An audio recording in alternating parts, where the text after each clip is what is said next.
Então, a partir daí que começa a nossa aula.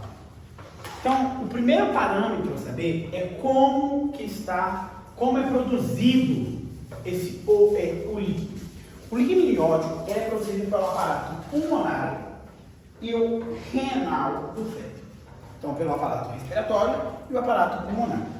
Durante as primeiras semanas de gestação, esse líquido, o feto não tem orifícios constituídos propriamente dito. Ele não tem a via urinária formada, ele não tem a via respiratória. Então esse líquido ele transsuda pela pele que ainda não é queratinizada. Então transsuda pela pele. Logo, após a 20ª semana de gestação, aonde a gente tem todos os aparatos funcionando, o feto começa a deglutir, ultrafiltrar pelos rins e urinar o líquido amniótico, fazendo com que assim esse líquido aumente em quantidade durante metade do segundo trimestre e logo após o segundo trimestre, que seria no terceiro, começa a diminuir em quantidade porque o feto começa a ocupar um maior espaço, então a quantidade de líquido diminui. Então quando a gente fala do líquido amniótico, a gente fala o seguinte: o líquido amniótico no início da gravidez é isosmolar como plasma fetal e materno. Ele é composto principalmente por água, eletrolitos que transitam livremente, né, através da pele antes da queratinização. Então é como se ele produzisse ali naquela matriz, naquela semente de pulmão e rim e circulasse no aparato cardiovascular recém-formado e transsudasse pela pele. Então é como se fosse uma transsudação do plasma sanguíneo. Quando os rins começam a excretar urina, por volta de 11 a 12 semanas de vida, após esse período desempenha um papel importante na composição do líquido amniótico. No segundo trimestre e terceiro, caracteriza por uma produção de urina, ou seja, sendo mais específico, sendo produzido pelos rins, e o líquido amniótico se torna um pouco mais característico das características de ultrafiltrado ultrafiltrado renal. Então é um líquido rico em eletrolitos e hidrogênios e pobre em proteínas. Então a gente sabe que é mais um transudado, enquanto que no primeiro trimestre ele tem mais proteínas, é mais igual ao nosso plasma sanguíneo, tem mais proteína, albumina, entre outras. A completa obstrução, e aí vem o seguinte, e é importante, gente, porque eu falei que não tinha orifício constituído. Quando existe algum estímulo dentro disso, é importante para o feto, não é nem tanto para a mãe, o líquido é importante para o feto. Quando o feto começa a deglutir, ele começa a empurrar e fazer luz, tanto da tráquea, quanto do esôfago, quanto de toda a luz intestinal, e ao rim produzir urina, começa a tubularizar, ou seja, canalizar os ureteres, a bexiga. Então está vendo que tudo que tem luz no nosso corpo precisa do impulso, da propulsão do líquido amniótico.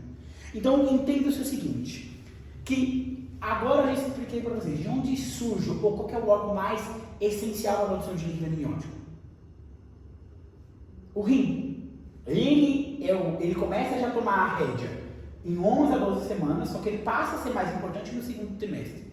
Então, vocês vão colocar o seguinte, que toda obstrução ou má formação na constituição renal do feto vai afetar diretamente a produção de líquido, seja para maior quantidade ou para menor quantidade.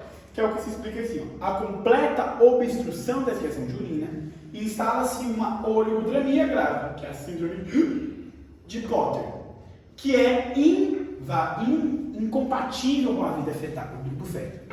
Quando o feto sofre, ou seja, de uma acentuada isquemia, acontece uma redistribuição do sangue para os órgãos não essenciais, como a carcaça e os rins, ou seja, que seria o corpo e os rins. A gente acontece o que acontece no nosso corpo. O feto tem um momento de isquemia, ele desvia o sangue para órgãos nobres, coração e cérebro. O resto vai ficar com o que falta. Nesse momento, acontece um afluxo ao cérebro, coração e suprarrenais, e a seleção do fluxo sanguíneo renal pode determinar a diminuição do volume urinário, o que explica o desenvolvimento de oligodramia e pontual e uma alteração, uma restrição no crescimento intrauterino. A gente tem um crescimento dentro do útero diminuído. E qual é o débito urinário esperado para um feto? Eu sei que isso é meio chato, mas eu não quero que vocês decorem, eu quero que vocês entendam. O feto ele tem que urinar em média 5 ml por hora, ou seja, 120 ml por dia, Em uma gravidez de 20 semanas, aumenta para 51. O que seja, ela faz uma troca de líquido amniótico constante. Ela produz 800 ml de líquido por dia, mais ou menos. Então a gente tem uma produção muito grande, mas também tem uma eliminação muito grande de líquido amniótico. Só que esse líquido amniótico, ele, depois de um certo ponto, ele vira um ciclo. Porque o feto deglute o próprio líquido e urina o próprio líquido. E assim consecutivamente. Então, quais são as vias, ou seja, onde se acontecem as trocas? Né? Ou seja, a gente tem a via intermembranosa, através dos vasos fetais na superfície placentária, a via transmembranosa, o aparato respiratório, e a deglutição do feto, que é o principal mecanismo de absorção do líquido, em promédio de 500 a 1000 ml. O feto absorve esse líquido também. É importante para ele fazer plasma sanguíneo, é como se fosse a nossa água. O líquido amniótico do feto tem as mesmas características da gente tomar, da gente se hidratar. E aqui tem um esquema muito interessante, que é como funciona a formação do líquido amniótico. Então a gente falou o seguinte, começa pela formação do pulmão e rim. Aquelas crestas, que não são propriamente crestas, né? Elas são implantes primários ali. E aí elas começam a produzir e cai na circulação o sangue. E esse sangue transsuda pela pele durante o primeiro período, fazendo com que acumule líquido por fora. A partir daí o feto começa a ter canalização da boca e começa a deglutir.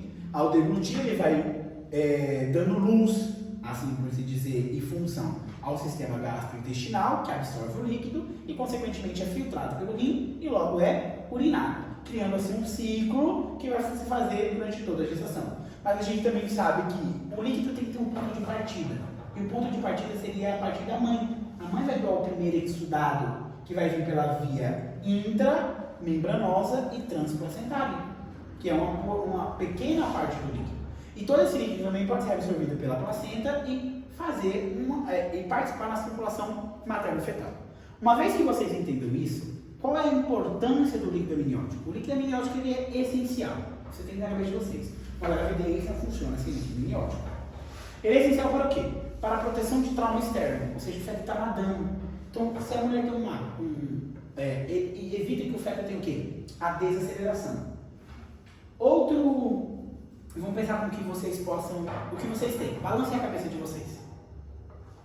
Sabe por que o cérebro de vocês não tem uma contusão agora, nesse momento, por fazer esse esquema de aceleração e desaceleração?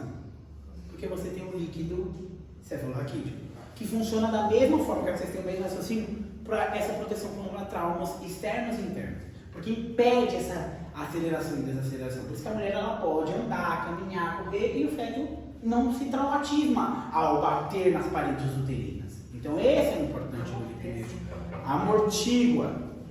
Logo também mantém a temperatura fetal. O feto ele fica quentinho, porque o líquido amniótico é quente e ele fica quente. Participa na homeostase bioquímica fetal. Lembra que eu falei? É a água do feto. Ele precisa para produzir plasma, ele precisa para ter uma boa circulação sanguínea. É a água do feto. Participa no crescimento, ele nadando, desenvolve, absorve, faz com que os sistemas começam a adquirir função. Maturação pulmonar. Vocês sabiam que ele dá luz à tráquea, desenvolvimento pulmonar, e é rico em uma fetoproteína que faz a maturação pulmonar. Então, junto com isso, vai ajudando com que o feto mature. E é rico em corticoide também. E proteção durante o trabalho de parto e dilatação cervical. Por que ele tem essa indicação? O que eu falei para vocês? Lembra a formação da bolsa d'água. E durante o nascimento, por quê? Lubrifica, faz a passagem. Qual é a composição? Isso aqui já vem do professor de vocês. Então a gente sabe que 99% é água e o resto são solúveis, que pode ser orgânicos e inorgânicos. Os orgânicos são zinco, cobre, magnésio, molibdênio, ferro, e os orgânicos são proteínas, aminoácidos, lipídios, componentes nitrogenados não proteicos, ureia, púrico, creatina, carboidratos, vitaminas, enzimas, hormônios e hormônios placentários também. Tem justamente o que? Se vocês prestarem atenção, é o que o rim faz. Tem todos os íons, e a gente pode agregar 2 íons aqui que está faltando, que todo mundo tem em abundância, que é sódio e potássio, e logo nós temos uma pequena quantidade de concentração de proteínas, hormônios, enzimas, entre outros. Celularidade, né? Ou seja, as células que possuem do próprio âmnios vai estar ali, que é as células do trofoblasto. Então a própria célula do trofoblasto não está ali, que pode ser nucleadas, anucleadas, E podemos ter também células da defesa. Macrófagos, placentários, que são as células de Hochdorf. Lá em histologia vocês viram. E aí nós temos como se mede o líquido amniótico. Porque a partir do momento é o seguinte, o líquido amniótico, ou polidrâminos e amidrâminos, ele vem decorrentemente do diagnóstico imaginológico. Aqui é a imaginologia dentro da obstetrícia. É isso que acontece. Então, tem achados clínicos que corroboram, tem mais líquido, tem menos líquido. Mas o que vai mostrar pra gente se tem mais líquido ou menos líquido são métodos que tem para medir. E o método mais eficiente vai ser a valoração ecográfica. Claro que existe uma que fala que se coloca uma pequena quantidade de aminopirruvato, depois que é um pigmento, ele vai tingir, vai ser diluído, depois você faz uma amniocentese e mede a concentração. Ou seja, se um pigmento tiver muito diluído, tem muito líquido. Se tiver muito concentrado, tem pouco líquido, e se estiver dentro do parâmetro de normalidade, está normal. Só que isso aqui é o seguinte, consiste numa amniocentese, uma invasão, aumentando o risco de rotura prematura de membrana, infecção e trabalho de parto prematuro. Aonde que a gente vai fazer isso aqui no Paraguai? Sejam sinceros comigo. No Brasil? Não é nenhum. Agora, os métodos ecográficos são os que são de valoração. E a gente tem dois métodos de avaliar. Nós temos a medida cervical da bolsilha maior e o que eu mais gosto, que é o método dos diâmetros e o bolsinho, que é vertical e horizontal. Esse aqui é o seguinte, aqui nós temos o úterozinho. O útero está aqui. O primeiro é o seguinte, divide o útero em quadrantes e mede a quantidade de líquido que tem em cada um. Aquele que tem a maior quantidade de líquido vai ser o que a gente vai tomar como ponto de corte. Então, por exemplo, esse aqui tem mais. Então, o normal seja que esse vai ter entre 8 e 2 centímetros de líquido. Se tem menor que 2, a gente fala, é provavelmente um oligoâmios. E se tem maior que 8, é um polidrâmios. Só que essa questão, a distribuição pode ser meio errônea. Não necessariamente. E a ecografia, ela é? Depende do... Dependente de quem faz. Instrumentador dependente. Ou seja, depende de quem faz e da crudez de toda aquela pessoa. Não tornando boas. Eu gosto do método que se chama da bolsilha maior e menor, que fala o seguinte, eles tiram uma área, fazem um total e a partir dali eles tomam um parâmetro. 0 e 15 centímetros seria a normalidade, logo maior que 50 polidramios, e alguns autores falam que a quantidade mínima de líquido seria a ausência total de líquido, que aí não se torna para a gente viável, porque a ausência total de líquido para a gente não é oligodramios, é anidramios. Então, esse método eu não gosto. Mas, esse aqui sim. Esse é o que vocês têm que aprender. Índice de líquido amniótico. E ele é a junção dos melhores mundos das bolsilhas, vertical, horizontal ou só vertical. Que ele fala o seguinte, vamos dividir o útero em 4 quadrantes, somar a quantidade de líquido e fazer um índice de líquido total que a paciente tem dentro da cavidade uterina. E a partir daí ele fala o seguinte, nós vamos considerar um ILA normal, assim, o ILA normal esperado, o ILA que se encontra entre 8 e 20 centímetros. Esse é o ILA que se eu encontrar, está normal. Agora, se eu encontrar um ILA menor a 8, só que maior a 5, eu falo que essa mulher tem uma redução no líquido. Não é um oligoâmio. Tem pouco líquido para a gestação, mas ainda não é considerado um oligoâmio. Ok? Então, pouco líquido. Agora, se eu encontrar um ILA menor a 5, isso já é oligoâmios. Agora, se eu encontrar um ILA maior que 25, maior a 20 e menor a 25, eu falo que tem muito líquido. Assim como tem pouco líquido entre 8 e 5, tem pouco líquido entre 20 e 25. E maior que 25, eu vou falar que é um polidrâmios. Então, como consistir? Então, ó, se eu observo a relação dos diâmetros verticais mais profundos em cada um dos 4 quadrantes, com a colocando o transdutor perpendicularmente ao mesmo e realizando a medição das zonas livres de partes fetais ou asas de cordão. E o índice resulta da soma dos 4 quadrantes. Então, a mensuração vem dos... Aqui também não aparece. Vem dos 4 quadrantes. Né? E aí os fatores que afetam o índice é a valoração interobservadora é a principal. Quem está vendo para mim? E isso, gente, é só vocês ir no hospital. Agora aproveitem quem está indo e pegue uma carpeta de uma paciente grávida e vocês olhem assim. 2 ecografias feitas em momentos distintos. O ILA varia. Isso mostra o que os estudos falam, que depende de quem está visualizando. Para uns tem um ID de 5, os outros têm um ID de 2. Eu já fiz o seguinte, uma paciente tinha um ID de 2, que era um olho gômeo severo, e tinha outra que vinha com 6. Aí você ficou assim, mas... 2 dias de diferença entre as ecografias. Ou seja, a doutora Nora, que é uma doutora aqui, ela é muito boa em ecografia. A dela tinha 6. Ela fez outra, 6. Ela fez outra, 6.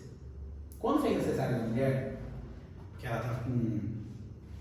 Por mais que você tenha muitos resultados a favor, o contra vale mais do que os a favores. Então você age pelo pior, não pelo melhor probabilidade, pela pior. Então, ela tinha 38 semanas, induziu o trabalho de parto 24 horas, faliu, induziu mais 24 faliu, fez cesárea. Tinha um monte de líquido. Tinha líquido para dar e para vender. Ou seja, mostrando que o doutor que fez aquela que falou que tinha 2, está completamente errado. Então, aí vai ser melhor se vocês precisarem da doutora Nora. Ela é um cão, ela é ruim, é uma pessoa, mas ela é ótima médica. Amigo, explica essa técnica de novo. É assim, ó. Tá vendo aqui, ó? Eu divido o útero em 4 quadrantes. Aí o feto ele tá aqui, ó.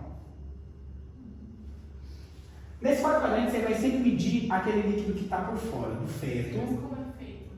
Ecografia, mulher. É preto, assim, ó. Isso, aí o líquido é negro. Eu fiz, deu 1,5, 3 e 7. Isso, aí soma tudo. Então, por exemplo, aqui deu 2, aqui deu 3. Aí aqui dá 1,5 e aqui dá 2,5.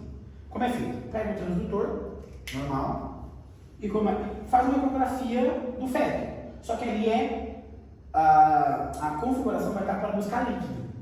Todo líquido livre que não esteja relacionado com o cordão umbilical nem com o feto. Então você vai fazer todo líquido que esteja por fora, só sobrando, assim, sobrando.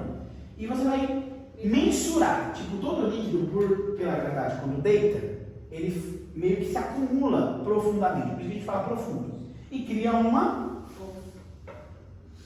um nível, assim por assim dizer. Então você vai mensurar esse nível. E esse nível a gente mensura em centímetros.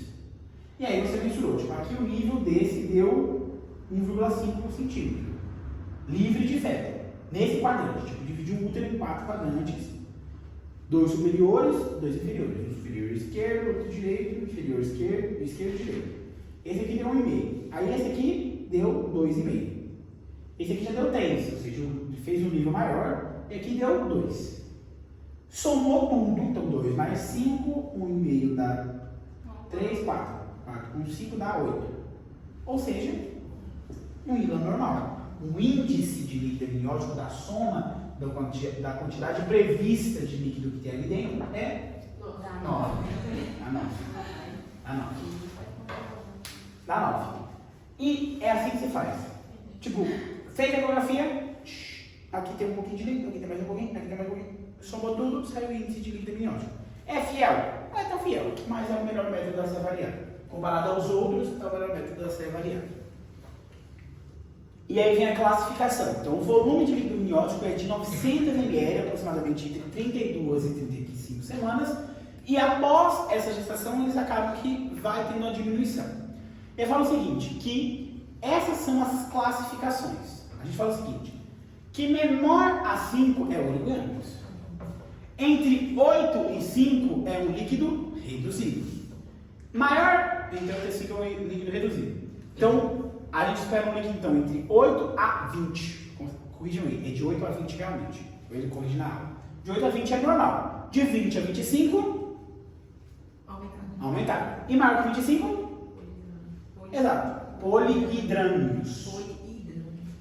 O oligômeros limítrofe, que seria esse que antes isso atualizou também. Eu já aprendi da maneira antiga, vocês já estão aprendendo da maneira nova. Antes considerava olho âmbios menor a 8. Menor a 8 era olho âmbios. Atualmente não, era assim. E aí hoje a gente chama isso de olho âmbios limítrofe, que é resultado dos estudos são variáveis. Então eu falava o seguinte, que muitas vezes falava assim, tem 8 centímetros, mas não aumentava o risco de prematurez, não aumentava o risco de morte, tinha um líquido reduzido, não era ideal, mas assim, não tinha maiores morbilidades, ou seja, tornando-se irrelevante as medidas que a gente faria. Então, a partir desse momento não se considera mais limítrofe, a gente fala que é líquido reduzido. Antes era chamado de limítrofe, atualmente é só líquido reduzido.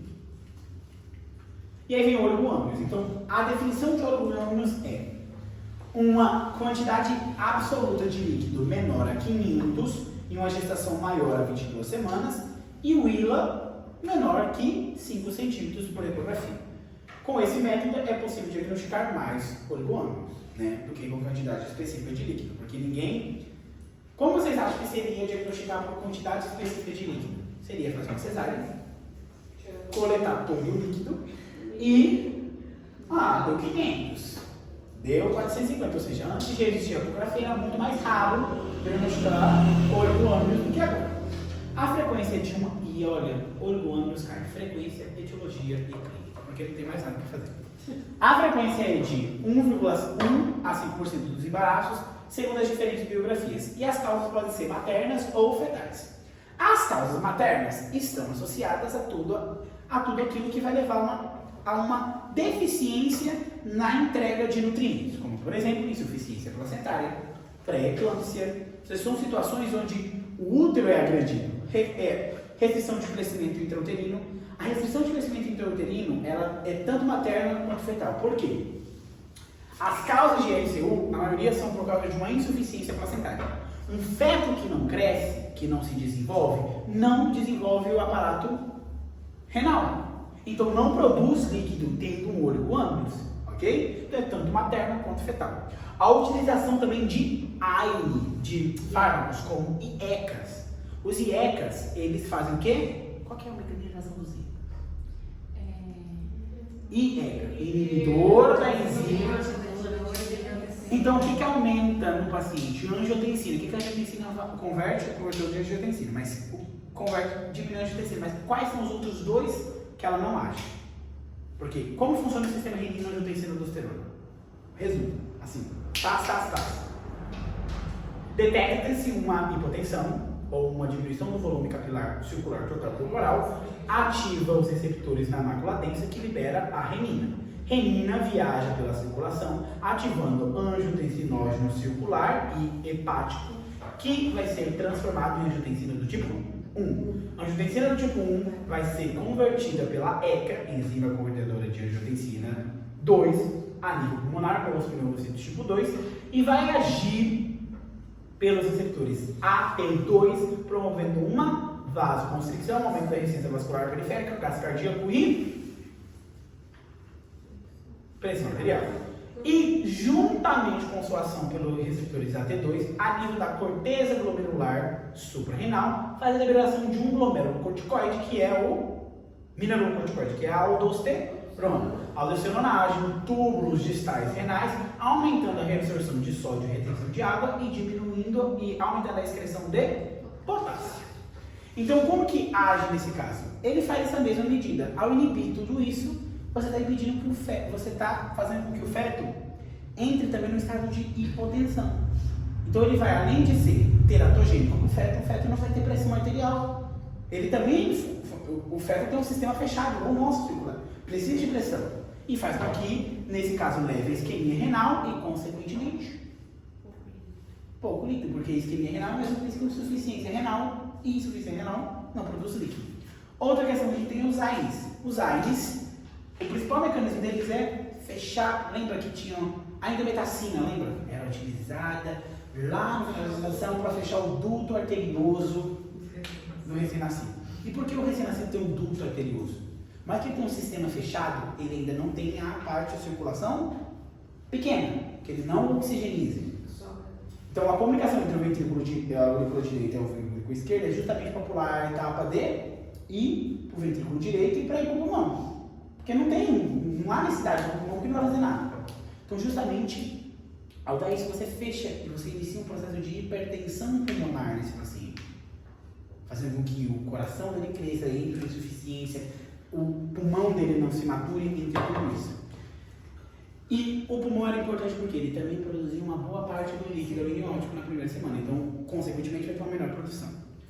Pós-termo é o clássico. Quanto mais o feto cresce, menos líquido ele tem. Então, toda a gestação a partir de 39 semanas tem algum grau de polidrâmicos. De Oligodrâmicos.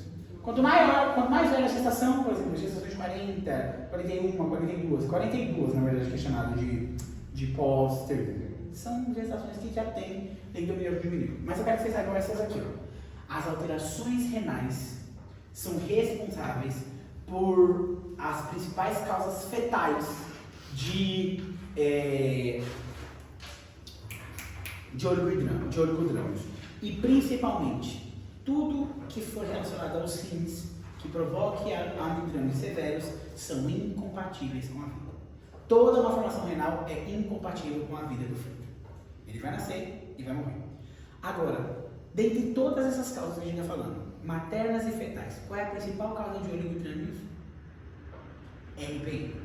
A ruptura prematura de membrana vai ser a principal causa de oligodrâmicos. A principal causa é. E logo a gente pode ter as coragenopatias, lúpus, vasculites ou ser idiopático, que é em uma menor quantidade. Qual que vai ser a clínica dessa paciente? O líquido dá volume. Se dá volume, se não tem muito líquido, não tem muito volume, a gente vai ter uma altura uterina pequena. Então vai ter uma altura uterina menor para a idade gestacional. O líquido amniótico, meio que o feto flutua lá dentro. Então, na nossa palpação, com o embaraço normal, a gente palpa o feto, só que não com tanta de facilidade. E não conseguimos identificar corretamente. Ó, esse aqui é o rosto, essa mãozinha, essa peça.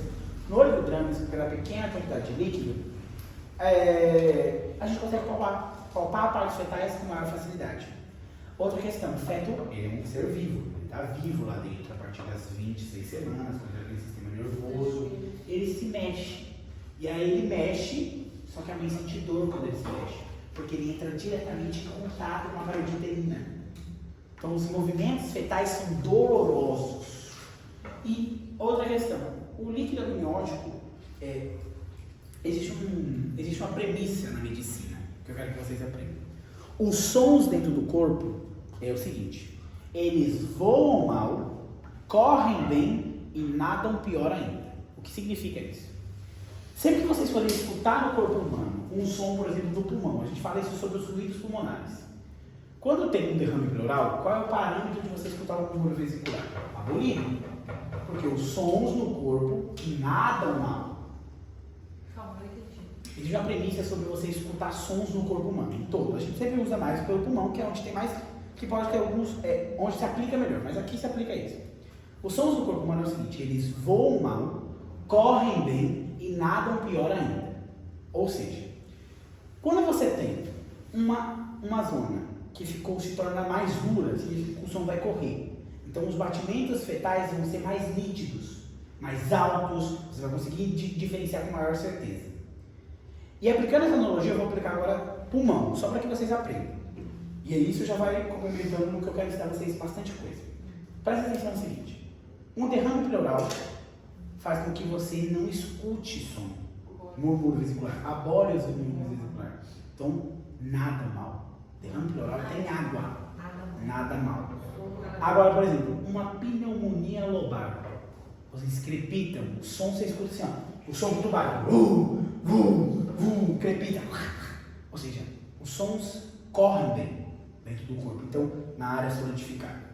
E normalmente, quando a gente escuta normal, eles vão mal. Eles vão mal. Tipo, você escuta o murmúrio vesicular. É muito mais alto, não tem nem ar, mas é ruim de se escutar quando voam em ar livre.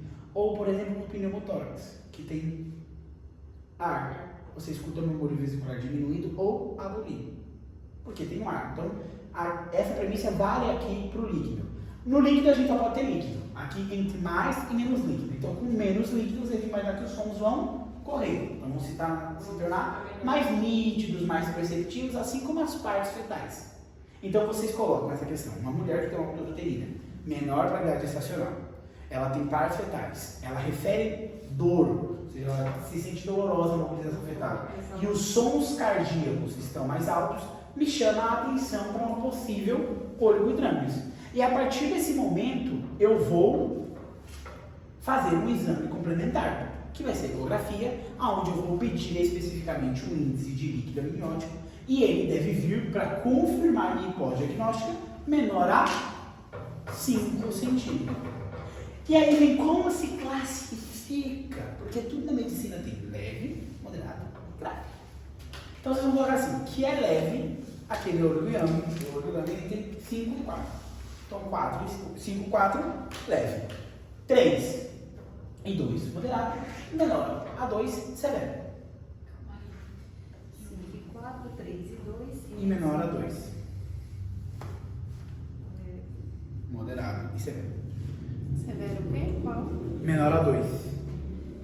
Não tem mais. Tem não sei, menos que 2 seria. Não, nada de líquido. Nada de líquido. Zero líquido anidramios. Não tem detecção de ILA. Sem ILA, sem líquido. ILA 0 é igual a anidramios. Critério de interrupção de embaraço na hora. Além do mais, além de explorar, a gente vai investigar malformações fetais e também investigar RPM como a principal causa. Outras questões é iniciar medidas.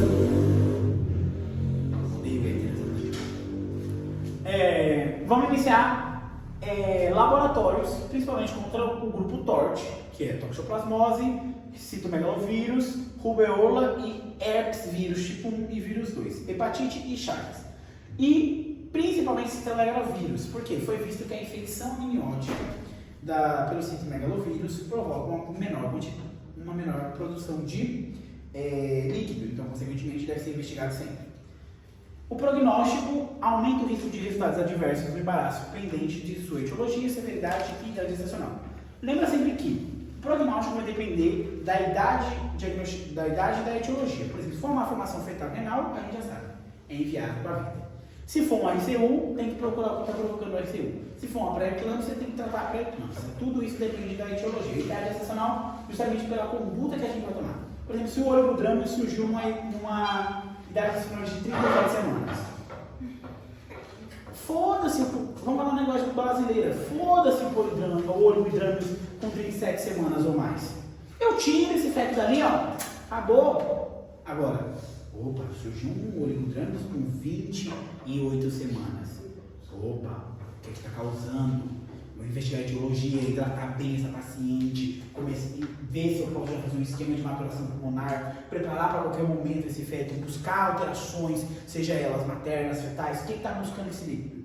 Então tudo isso define. E aí, justamente pelo prognóstico. Se eu tenho uma idade gestacional mais avançada, como oligohidrâmios, gente, o prognóstico é bom. Termina a gestação e pronto. Provavelmente não é de causa fetal que está provocando isso, porque lembra que uma formação genética vão sempre aparecer no começo da gestação. Agora, um paciente com 28 semanas, opa, se esse feto algum deles já é um feto maturo, tem todo um prognóstico pior, um prognóstico mau. Então isso aqui é para vocês raciocinarem. E qual é o protocolo que se faz? Então, primeiro, descartei a RPM, porque a RPM é a principal. Depois eu vou descartar restrição de crescimento uterino, porque o feto está crescendo. Se o feto não cresce, não tem rim, tem como. Depois eu vou descartar malformações. Ou seja, esse rim é normal? Esse rim é bom? Esse rim é pequeno? Esse rim é grande? É um rim policístico? O que está acontecendo? Depois eu vou descartar causas maternas. Enfermidades por citomegalovírus. Primeiro eu vou pedir o grupo TORT. Sempre, a partir de hoje. Quando falar TORT, vocês têm que investigar. Por quê? Toxoplasmose provoca o quê, B? Infecção congênita, segundo ano. O que acontece se infecta um toxoplasma gondii, um feto? Malformações cerebrais. Rubéola, cegueira. Surdez, citomegalovírus, malformações reno-hepáticas. Herpes, infecções para a vida inteira do feto. Se for herpes do tipo 1, labial. Tipo 2, genital. Genital mais relacionado a câncer, atualmente. Então, tudo isso é importante investigar e tratar caso a paciente tenha. E hepatite B? Principal causa de insuficiência hepática em crianças. E também fetais. Microcefalia, ventricomegalia, focos paraquimatosos de hipercogênicos por ecografia, que me diria sobre um tumor. E descartar também a toma de fármacos. Quais fármacos a gente vai descartar? AINES e IECA. O IECA, além de seu efeito teratogênico, tem aquele efeito de hipotensão ao feto, e os AINES, por fazer aquele momento da inibição das prostaglandinas e fechar o duto arterioso. Perguntinha: paracetamol é AINES? Ele é um AINES meio falso. Então não é AINES. Ele é analgésico comum. Dipirona também, assim como também o ácido acetil salicílico. Todos eles não compartem, cada um deles não comparte uma coisa. O paracetamol ele não é anti-inflamatório nem antiplaquetário. Dipirona, mesma coisa, não é anti-inflamatório nem antiplaquetário. E o ácido acetil salicílico não é anti-inflamatório, ele é um bom antiplaquetário. Tratamento. Depende da causa e da idade gestacional. Nos casos de RPM ou RCU, se deve realizar o tratamento respectivo. RPM, vocês já sabem o tratamento. RCU, vão descobrir o tratamento comigo em agosto. Em caso de malformações, depende da severidade e órgãos ou sistemas afetados. Muitos casos são incompatíveis com a vida. Quais são a principal causa sempre de uma malformação renal, gente? Se é o rim que está malformado, não tem o que fazer. É incompatível com a vida do feto. Agora, caso a paciente seja farmacológico, suspende o fármaco que ela está tomando e acompanhe de perto. Se a paciente ela entra no estágio onde é idiopático e a gente não conhece e tenha uma idade gestacional menor que 34 semanas, está indicado a maturação pulmonar, né? Que tem alterações, né? Ou seja, no registro do monitorização fetal não estressante, ou seja, em palavras clássicas para a gente não ler tudo isso. Paciente que tem oligodrames e iniciou sofrimento fetal agudo com bradicardia ou taquicardia fetal, matura e termina a gestação, tá bom? Agora, existem 3 manejos. A gente vai fazer o antes do parto, o intraparto e o finalização do embaraço. Sempre em anteparto, ou seja, durante toda a gestação, a gente vai fazer perfis biofísicos e Doppler semanais até as 36 semanas, até 37 semanas, e a partir das 37 a cada 72 horas. Mas lembrando assim, que a partir de 72 semanas, 37 semanas, eu já posso induzir o trabalho de parto. Então, o meu maior controle vai ser durante aquele período até o feto ser de termo. Durante a parada, eu vou controlar bem. E se vocês entenderam, eu sempre estou buscando uma coisa: sofrimento fetal agudo. Sofrimento fetal agudo nos traduz taquicardia ou bradicardia fetal. A gente não consegue avaliar bem o feto. A gente tem aquele parâmetro que é a frequência cardíaca. E a gente sabe, quando bate muito rápido tem alguma coisa errada, e quando bate devagar tem alguma coisa errada.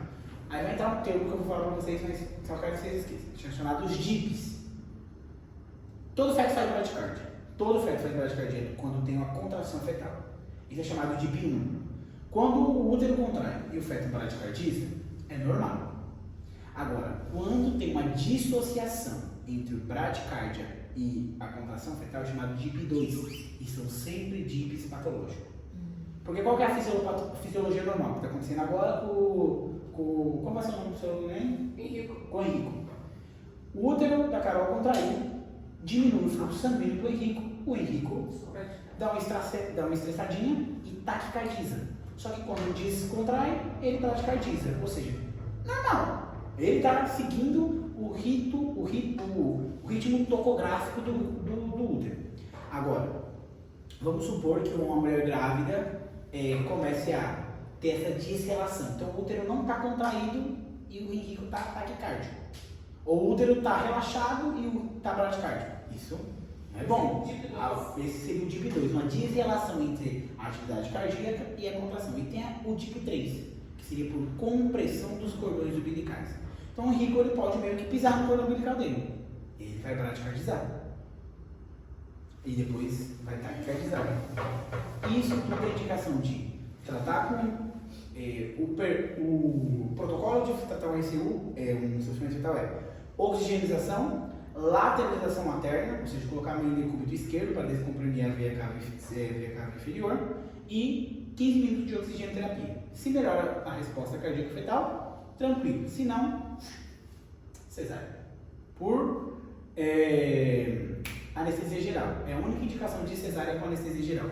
Não precisa anotar isso, Jéssica, porque isso vai cair só daqui. Não, Porque eu posso terminar a sua gravidez antes da anestesia pegar completamente. Tipo, eu te apaguei, tô tirando seu filho. Enquanto que a hack não. Tem que aplicar, tem que esperar pegar, comprovar. A partir do momento que eu tiro o midazolam, propafol, já pá! Por causa do ferro. Por causa do ferro, mas tentar salvar.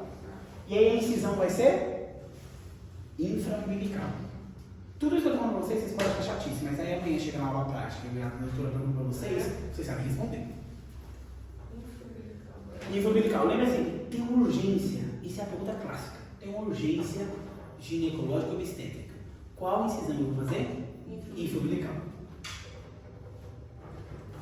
Aí, durante o trabalho de parto, se a mulher está com o olho hidrâmico, a gente tem que saber que ela vai ter um pouquinho menos de líquido, então o feto, quando ele está saindo, ele pode se estressar. Então eu vou fazer um monitoreio contínuo, eu vou fazer uma aminotransfusão, caso seja necessário, onde fala que tem registros que demonstrou que melhora os resultados perineais e diminui a incidência de mecônio. Mecônio é quando o neném faz cocô dentro da barriga da mãe, assim de maneira fútil de falar. E na finalização do embaraço, ou seja, quando está indicado na finalização do embaraço?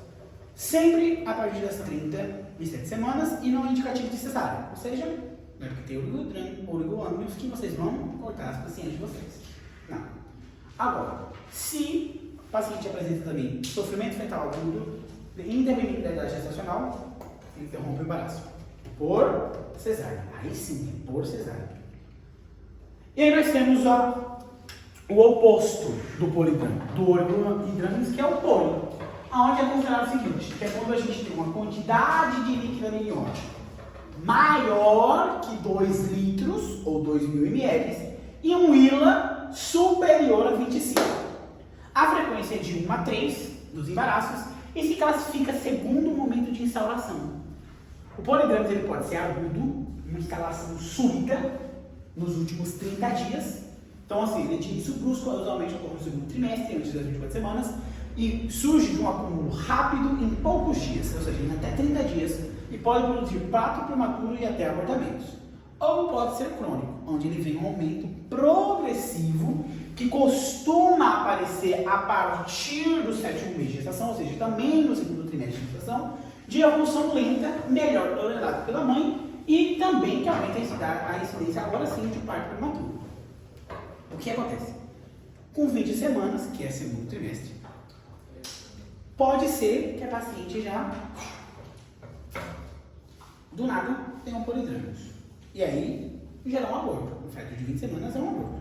Ou pode estar com 27 semanas, que seria o 7º mês de gestação, indo para o 3º trimestre. E aí, nesse caso, ele é mais tolerado.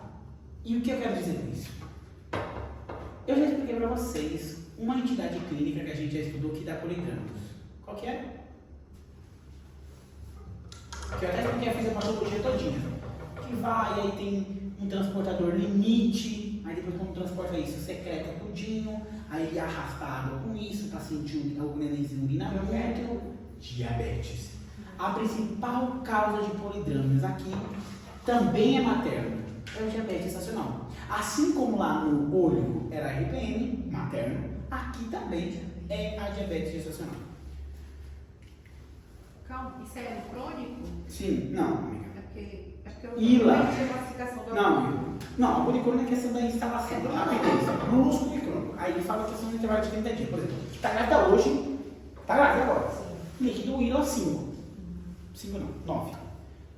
Mês que vem, no seu próprio controle, ele está com ILA de 30. Porra, olha só. Um mês voou. Então até um mês de instalação assim, brusca. Por exemplo, hoje você está com 8. Na sua próxima, você está com 12. Depois 15, 20, 25. Ou seja, foi progredindo em gradual durante todo o desenvolver da sua gestação. Sendo comum aparecer a partir do 7º mês. Ou seja, é tão de demora que ele vai se manifestar depois de muito tempo. Eu parto prematuro pela pressão?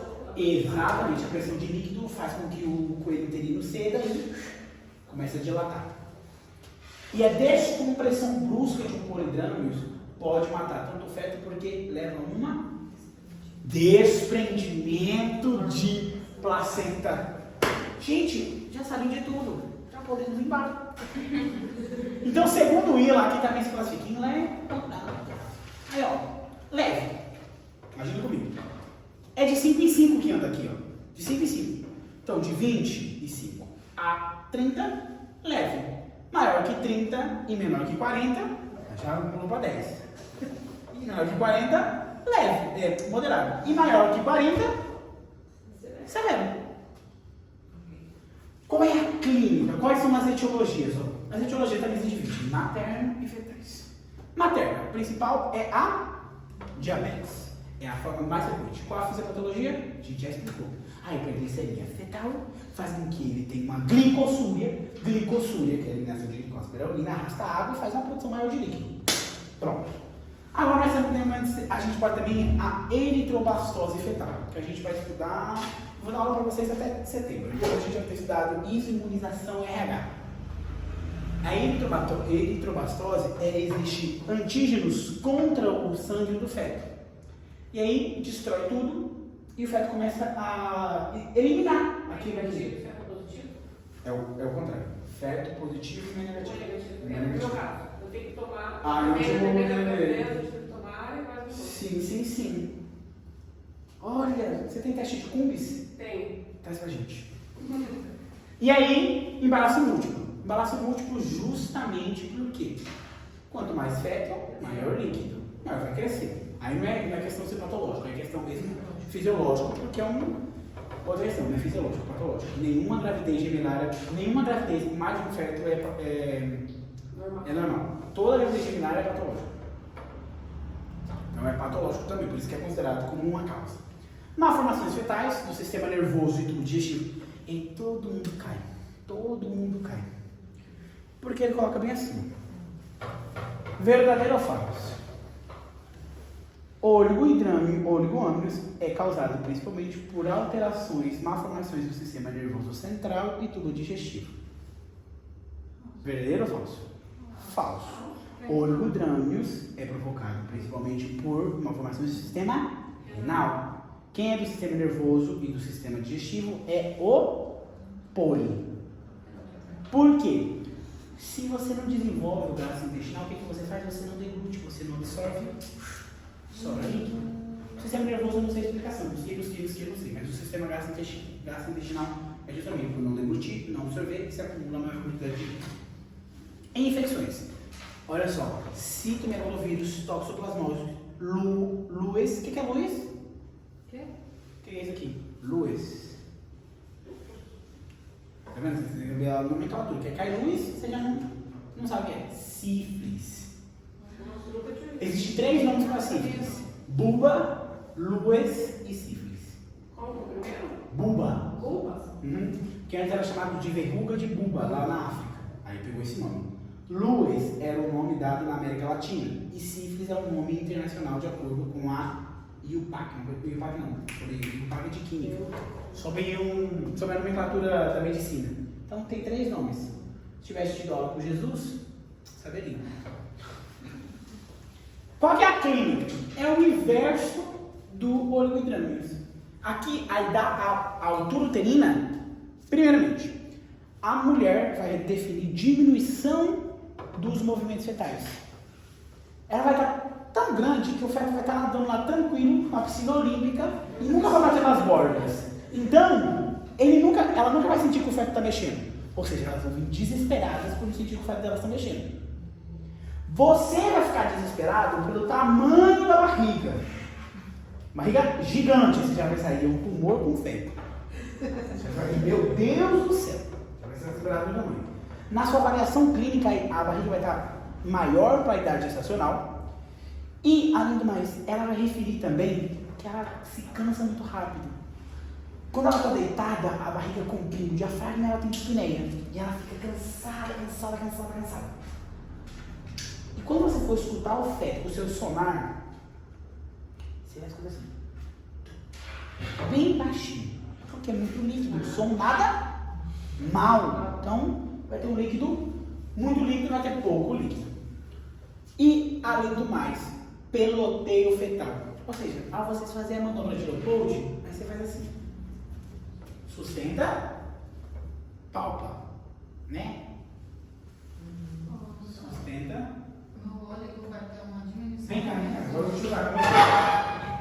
Claro que você tem que treinar. Mas eu vi gente fazendo exame essa semana de Leopold assim, ó. Tem que abaixar. Não. Se você estiver na minha frente, é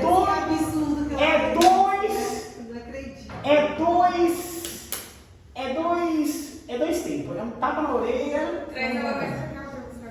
Então vai ver. Ó, como você faz a manobra de Leopold corretamente? Primeira, fundo uterino do músculo. Situação. Lembra que eu vou buscar? Quem está ocupando esse polo? É um polo duro, côncavo, ou é um polo côncavo também, só que blandecinho, que pode ser a cabeça ou o pé. Logo, eu vou buscar a posição fetal. Segunda manobra. Nessa, não tenha dó, não tenha medo. Não dói. Vocês vão apoiar o braço, que aquela não vai vão apoiar o braço e vão empurrar. E ele está aqui, ó. Um montinho. O polo dele. Que bonito aí. E ele está aqui, ó. Dorso esquerdo, que seria a gente vai buscar a posição, que é a relação do feto com o dorso da mãe, que vai ser, pode ser esquerdo ou direito. Logo a gente vem a terceira, que é a apresentação, que aí vocês vão ver se é cefálico ou podálico, e logo o encaixe. O peloteio seria que quando vocês fazerem isso, o feto vai se mexer, ele vai nadar, porque ele está dentro de um monte de líquido, então vocês não vão conseguir sustentar ele. Então ao você tentar sustentar, casca. Entendeu? Então, ele vai pelotear. E esse peloteio é o que a gente vai dar com o signo de tempano, ok? Pode ser, muito obrigado, Carol. Signo de tempano. Então, lembra sempre. Sustenta um, palpa o outro. Com mão, com outro braço, que é a barra também. Então, sustenta, palpa. Depois sustenta o outro e palpa. Buscar a superfície lisa e regular. E método auxiliar, ecografia, que vai me mostrar o seguinte. Um ímã maior que 25 vai ser polidrâmicos e eu vou estratificar de acordo com a severidade. Descartar malformações fetais. Que malformações fetais vocês vão buscar? Neurológicas e gastrointestinal. Pesquisar no laboratório também para tolerância oral da glicose. Porque qual é a principal causa de polidrâmios? Diabetes gestacional. Pesquisar sorte, hepatite, chagas, luz e parvovírus. A infecção do parvovírus B19 é uma das principais causas, também está associada a maior incidência de polidrâmios. Prognóstico: tem uma mortalidade perinatal aumentada, é bom para o feto e o feto é bom para a mãe e para o feto. Só que é ruim para a mãe também. Polidrâmios favorece a uma entidade clínica que é a atonia. Então, mulheres que têm, por causa da distensão aumentada do útero, acabam que quando o útero vai contrair, ele não contrai e esse momento faz com que ela sangue. Então é uma causa de hemorragia pós-parto. E aí, quais são as complicações? Maternas, enfermidade hipertensiva gestacional, RPM, parto prematuro e sintomas severos, como dor abdominal e dispneia. Intraparto, a gente pode ter desprendimento de placenta não insertada pela descompressão, prolapso de cordão, distocias fetais com apresentações anômalas e distocias dinâmicas. Essa distocia dinâmica coloca na frente atonia. Porque o útero ele pode faltar na sua dinâmica, que é contrair e relaxar. Então a gente pode ter as hipertonias e as atonias. E a gente tem as distocias fetais e maternas. Por exemplo, fetal é quando o feto é muito grande e não consegue passar. Então quem está impedindo que passe é o feto, ele que não quer passar. E materna é quando a pelvis da mulher é pequena, ela não tem um útero que faça força, que é a força motriz, não tem como contrair. Então aí nesse momento é uma distocia materna. E as dinâmicas aí de acordo com o quanto que o útero contrai e relaxa. Peraí, o que é distocia? Distocia, sempre falo para você, distocia é algo complicado. Então as distocias podem ser mecânicas, que aí podem ser fetais ou maternas, não tem espaço. Tipo, a mulher não tem espaço para o feto passar, então não vai passar. Essa é uma distocia, uma DCP, distocia materno-fetal, materna, de causa materna. Ou pode ser fetal, por exemplo, uma DCP porque o feto é macrossômico, porque o feto está em situação transversa. Então isso é uma distocia também, ou seja, é um trabalho de parto mau, é um trabalho de parto dificultoso. Ou pode ser um trabalho de parto dificultoso pela dinâmica do útero, ou seja, a mulher e o feto, os dois passarem normal. Só que esse útero não contrai, então é uma atonia. Ou esse útero não relaxa, uma hipertonia que favorece com que ele tenha uma ruptura uterina. E anomalias congênitas, puerpério, hemorragias. Por que hemorragia? O útero pode até contrair normal, expulsar o feto, só que na hora dele contrair, para ele voltar para fazer o globo de seguridade pinar, ele não tem aquela contração, fica blora, emudecido, e aí faz uma atonia fetal, uma atonia puerperal. E qual é a conduta? Fluidez leve raramente necessita de tratamento, ou seja, aquele entre 25 e 30 você tem uma quantidade maior de líquido, não precisa fazer nada, vou te acompanhar de pertinho aqui, uma ecografia, vou te manter um controle estricto semanal, até 37 semanas, 37 semanas, 38, ele interrompe o trabalho de parto. Agora, aqueles severos, a gente indica que cheguem até 37 semanas. E a via de parto é segundo parentes obstétricos. Ou seja, chegou a 37 semanas, Fernanda está grávida, chegou a 37 semanas com poligrama moderado. A ela, eu vou induzir o trabalho de parto porque não tenho nenhuma indicação de cesárea. Agora, Júlia está grávida, Júlia está tendo uma pré-eclâmpsia severa, o feto de Júlia está tendo 22, tem sofrimento fetal agudo, opa, cesárea. Então vai ser de acordo com a indicação obstétrica. Segundo a indicação, a melhor via de parto necessária. Eis uma questão: que medicamento a gente poderia dar aqui? AINES não ajudava a diminuir porque eu meio que dificultava, serrar. Aqui você pode dar AINES. Tipo, a indometacina é um medicamento de segunda linha, em dose de 50 mg a cada 8 ou 12 horas por um período máximo de 7 a 5 dias. Numa gestação menor a 30 semanas, realiza baixo controle ecocardiográfico das 24 a 48 horas para detectar possível restrição do ducto, fechar o ducto. Porque eu vou dar o AINES para tentar fazer o seguinte, para que deu uma desestabilizada ali, ela para de produzir um pouquinho de líquido e logo fica na normalidade. Mas depois eu tiro de novo o medicamento, para não fechar esse ducto para sempre. E exceção em casos de aparecer caso apareça que o ducto está sendo fechado ou está dificultando, você suspende o medicamento. Só que o principal tratamento seria etiológico. Então eu identifiquei que é diabetes. Controla a diabetes, assim, para controlar a glicemia, acabou. Identifiquei que é malformações gastrointestinal. Infelizmente não tem como, a não ser que a gente esteja uma cirurgia fetal aqui, para fazer uma cirurgia intrauterina. Existe uma cirurgia fetal intrauterina. Você faz cirurgia, aí você faz cirurgia pediátrica, aí você faz cirurgia pediátrica e você faz cirurgia neonatal. Ou você faz ginecologia e obstetrícia e já faz direto cirurgia neonatal. Você faz cirurgia pediátrica e você faz... Não, você faz ginecologia, obstetrícia, cirurgia geral, cirurgia pediátrica e cirurgia neonatal. É o sub da sub da sub para você fazer. Jamais. Você está com 80 anos. Você está com 90 anos assim. O que você é? Residente. Só aí dois. Glória pode fazer a minodrenagem também, que seria o seguinte: muito líquido, colocar um catéter e drenar. Faremos isso? Não, por quê? Mesmo se isso para mim você tese. Fratura prematura, infecção, trabalho de parto prematuro, várias coisinhas. Quais são as indicações quando vai ter indicado a minocentese, se for fazer? Quando tiver um lida maior que 30, ou seja, um moderado, já teria indicado. Longitude cervical maior que 15, ou seja, na cervicometria, qual é o tamanho do coelho? Entre 2,5 a 3 a 30, seria assim, de 2,5 centímetros a 3 centímetros, seria 25 a 30 milímetros. Isso é normal. Para você fazer o coelho, durante a gestação ele vai diminuindo, ele vai cortando, porque vai formando segmento inferior, vai diminuindo normal. Ele fala que tem que ter maior que 15 ou 1,5 centímetros para que você faça. Dinâmica positiva, ou seja, o útero Caso, por exemplo, você está fazendo e do nada se complica com o trabalho de parto prematuro. Esse útero tem que ser capaz de contrair, ter uma dinâmica positiva para que eu possa confiar que ele vai expulsar o feto para não ser indicação de balde de uma cesárea.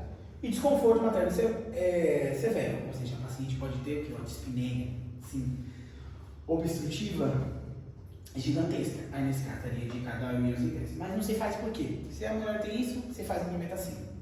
Faz AIDS, tem produção de hormônio, porque a gente evita isso aqui, ó. Rotura de membranas, início do trabalho de parto, desprendimento de membrana de placenta e pronto. A gente sempre pensa nisso. Por quê? Gente, se essa robusta estoura, vai descomprimir. Eu só li, eu ainda não vi. Eu vi um polidramus na minha vida até hoje. E a paciente tinha uma barriga, um umbigo, parecia que... Já viram um velho com ascite? Um senhor com ascite? Sim. O umbigo sai pra fora. A mulher tinha assim, uma barriga toda estriada, um umbigo pra fora, enorme. O William de 32 ela tinha. Gigante. Mas a família não falou. Ela tomando a indometacina, estava controlando a cada 72 horas, ela fazia uma ecotopografia para verificar a atividade cardíaca e ia tomar por 5 dias. Depois eu não acompanhei mais o caso dela, mas a família falou que chegou a termo no embaraço dela. E por último, os últimos 5 slides. 10. Mas são só 5 que o último não conta. 8. Aí o primeiro também não conta. É só a extensão que a gente já estudou. A gente vai estudar agora a coremionite, a infecção do líquido amniótico e da cavidade coroneal, que significa a infecção, ou seja, a colonização de bactérias na cavidade uterina e nas membranas ovulares, que acontece principalmente após o quê? Após uma ruptura prematura de membrana. Então isso já é uma extensão do que a gente já estudou. Então, a gente já estudou isso aqui. E justamente acontece pelo quê? Pela ascensão dos micro-organismos, que favorece, então, ao quê? Aumenta a incidência de partos prematuros e se associa a 30% a 40% com o RPM. Ou seja, quando se infecta, tem micro-organismo colonizando, ele matura, lembra que matura o coelho iniciando o trabalho de parto, e está muito associado à ruptura prematura de membrana. E aí, quais são as formas clínicas das infecções de líquido amniótico? A gente pode ter infecção intraamniótica, que é a presença de micro-organismo no líquido amniótico, independente da existência de signos clínicos. Seria assim, colonizado o paciente. Só tem os micro-organismos que estão dentro do líquido amniótico, mas não produz sintomatologia. Então seria uma colonização assintomática. Logo nós temos a coremionite, que é a síndrome clínica, que se caracteriza por febre, taquicardia materna e fetal, sensibilidade uterina aumentada, doutor mais doloroso, blandecido, e leucorreia, que seria uma secreção por vagina, fétida, amarelada, esverdeada. Laboratorialmente se caracteriza por leucocitose com desvio para a esquerda, que seria uma leucocitose com neutrofilia. Logo nós temos também a coremionite histológica, onde a gente vê um infiltrado inflamatório na placenta e membranas por leucócitos, só que não tem uma repercussão clínica na mãe nem no feto e cursa com várias etapas: intervelocitária, corionites e coremionites. Tudo isso aqui microscopicamente, ou seja, não é como a coremionites, que já é o terceiro estágio dessa questão onde já teria a sintomatologia. Etiologia. É uma infecção de caráter polimicrobiano, geralmente está provocada por micro-organismos aeróbicos e anaeróbicos, a mesma flora, a mesma microbiota, odeio essa palavra flora, microbiota da vagina, e principalmente por micro-organismos que estão ali, como Escherichia coli, micobactérias, listérias, clamídias, ureoplasma e complexo GAN. GAN é Gardnerella, Mobiluncus e... esqueci o bar, depois eu trago para vocês lá. Mas é Gardnerella e Mobiluncus, o complexo GAN. E quais são as formas de infecção? Gente, o trato genital se infecta de duas formas. A principal é a forma ascendente. Os micro-organismos ascendem aqui da vagina para a cavidade uterina. Mas também a gente pode ter uma disseminação hemática, que os micro-organismos fazem uma bacterêmia e a partir dali migram e alcançam a cavidade uterina, ou também pode ser transparietal, que seria, por exemplo, ela fazer uma biópsia, ela pulsar eu estou arrastando micro-organismos para mim. Quais são os fatores de risco? Principal é RPM. Diminuição da atividade antimicrobicida do líquido amniótico. A atividade antimicrobiana aparece no início do segundo trimestre e aumenta progressivamente até o termo. Fator antimicrobiano é o péptido unido ao zinco. Por isso que a deficiência de zinco é um fator coadjuvante com quem? Com a RPM. E a RPM, um dos fatores de risco é a infecção, ou seja, eles coabitam entre si. A infecção aumenta o risco de RPM e a RPM aumenta o risco de infecção. E quem tem involucrado em tudo isso? A deficiência do zinco. Por isso que eu falei, vocês têm que saber todos os fatores predisponente, desencadeante e coadjuvantes da RPM, porque cai em todas as provas. Aumento do pH vaginal, porque o pH quanto mais ácido é mais bactericida. Ausência de muco cervical, coito, especialmente acerca do termo, ou seja, por isso que fala que não deve ter relação sexual no último trimestre da gestação. Não se deve, porque o sêmen, ele pode nadar e acender bactérias imóveis para o trato genital superior, porque durante o terceiro trimestre a mulher já pode perder o muco cervical, então ali já fica meio que desprotegido, então não é melhor que não. E a biografia ainda fala que o trauma provocado pela atividade sexual também é um dos fatores de risco. Então, nada de sexo para ninguém no terceiro trimestre. Partos prolongados e tatos vaginais frequentes. Em que situação vocês não fazem tato vaginal? Que está aqui também. Porque aumenta o risco de infecção. RPM. E quando faz tato vaginal na RPM, como tem que ser? Luva. Não faz, mas quando faz é proscrito que a gente fala. Faz quando é totalmente necessário. Para atividade se há ou não detecção. Diagnóstico. O diagnóstico vem pelos critérios de diagnóstico de infecção amniótica. Coromionixo vem pelo critério de Gibson. Sempre critério de Gibson. Taquicardia materna, leucocitose, febre, aumento da temperatura maior de 38 graus. Critério de Gibson mesmo. E critério de interrupção do embaraço no RPM, que é a presença de infecção. Vocês já estudaram isso aqui é só um repacito. Esses são os critérios de Gibson novamente para vocês. E o tratamento, pessoal? Medidas gerais: administrar zinco preventivo. Zinco, porque a deficiência de zinco é o que nos move. Evitar coitos e embaraços de alto risco. Tratar infecções cérvicos vaginais, seriam as vaginites, as cervicites. E evitar partos prolongados e tatos repetidos. E, durante o trabalho de parto, sempre façam tato com lubrificante. Não interessa se a paciente não tem RPM, é muito mais fácil vocês remediarem, prevenir do que remediar. E uma vez que a paciente já tenha diagnosticado a infecção, critérios de internação, exames de rotina, instalar a antibiótico terapia e terminar a gestação independente da idade gestacional. Confirmou a infecção, é critério de terminar o embaraço. Se termina. Não se termina. Porque a paciente pode septizar e morrer. Se termina. Agora, como que se faz a antibiótico terapia? Aqui já não é tão como era lá, que era só a amoxicilina. Aqui é AMP, magenta e em alguns casos se pode adicionar metronidazole ou clindamicina, se temos alergia à amoxicilina. Tá bom? Então, se tem alergia à penicilina, clinda, magenta. Se não tem, é AMP, magenta, mais metro se necessita de uma infecção. E em pacientes com casos graves, assim, septicêmicos, estaria indicado piperacilina mais tazobactam, 2 a 4 gramas EV a cada 4 horas. Mas isso aqui sabe quem faz? Terapista, não é a gente mais que faz. Interrupção do embaraço independente. Oi? Sim, a piperotase é. Você está falando Nada. E interrupção independente do embaraço. Tipo, o que a gente fala é o seguinte, que primeiro a gente pode